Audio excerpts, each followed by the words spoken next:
Hi, in this video we'll be looking at using Microsoft Access to create a query in Design View using a simple text criterion. Now the tables we'll be working with are items and shelf.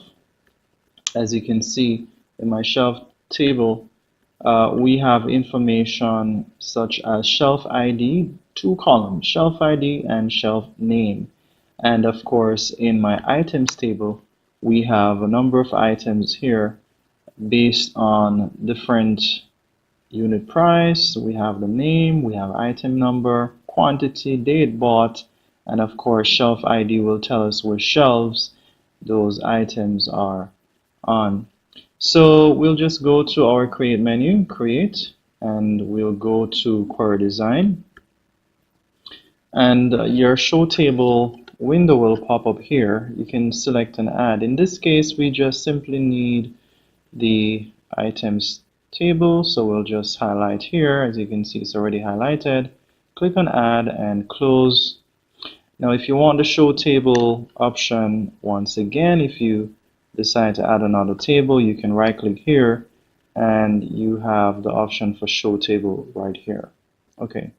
All right, so let us add, for this one, we'll work with your item number, item name, and unit price.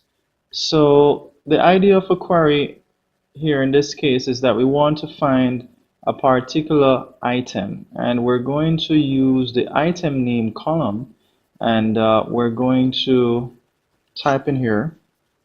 You can look back at my items table just to make sure we have that item we want to find. Okay, corn, good. So we're going to go here, and notice in my criteria row, that's where I'm actually going to be typing my criteria row right here.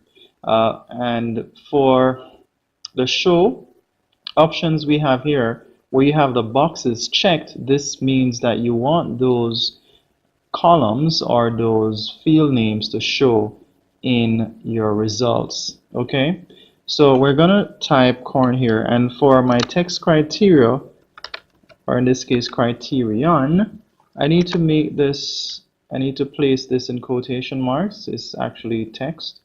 Okay, so usually you place that in quotation mark. For numeric criterion, you don't need to have those quotation marks. So I want to find item corn.